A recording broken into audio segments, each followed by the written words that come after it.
Hey guys, this is Julie from Crafty Beach on YouTube, and I'm going to DIY one of these beach bags that I got at the Target dollar spot. It was $5. It's pretty big. It's a woven tote bag. If you can't find that, you could always use the smaller ones from the Dollar Tree like this. You're just going to need more of them, or you could also use the hats for a similar material. I bought some foam board from the Dollar Tree and I am going to make a bunny rabbit out of this. So just using one of the little bunny rabbits they have at the Dollar Tree for reference, I'm going to try my best to sketch out a bunny here and make it symmetrical. Doesn't have to be perfect on this as long as I get it cut down symmetrical. And I want just the silhouette of a bunny rabbit that I can make a standing sign. And I want to cover it with that beach bag material. I think it really feels like seagrass. So I just cut out my bunny rabbit. That is going to be the structure of my project. And I'm going to cut down enough of this material to cover it. The great thing about this bag is that it was big enough to cover a big bunny like this.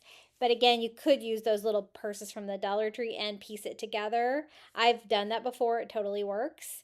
I cut it out a little bit larger than I need just by sketching that out. Now I don't want to waste too much of that material, so I'm actually going to use burlap for the back of it.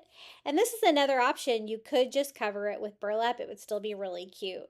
So I cut out the same size shape in the burlap, a little bit bigger than my foam board, and I'm just going to sandwich it in between the two different pieces of material. So I want that seagrass material on the front and I want the burlap on the back. I just glue it to my foam board.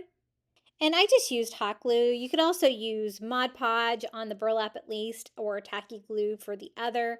But I found they were both pretty thick and I don't really care if it shows through too much on the back.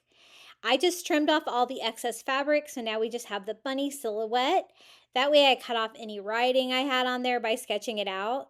But to give it a finished edge, I'm just using Dollar Tree rope. I just go from the bottom to the top. I start and stop between the ears because it's a little tight right there. And this is really going to give it that bunny silhouette and kind of really make it pop. I love all these materials together. I think they're really pretty for coastal, which I love. And so I love decorating coastal Easter.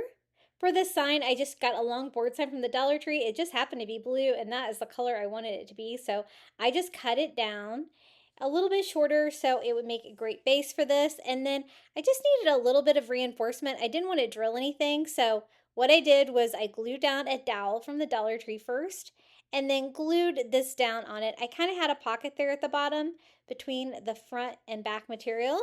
And then to finish it out and finish that silhouette, this also helps glue it on. I just do a piece of rope on the front and the back, attaching it with hot glue. This is what we have so far. I want it to be the back of the bunny, so I am going to add a bunny tail, just a large white pom-pom here from the Dollar Tree. I glue that right in the middle, and then I'm going to finish it off with a cute little bow here. I use some of that Happy Easter ribbon in this beautiful color of blue, and I just tie off a simple bow, and we're just going to decorate the little bunny ear, just to add a little bit more fun to it. You could also decorate it with seashells. You could get creative.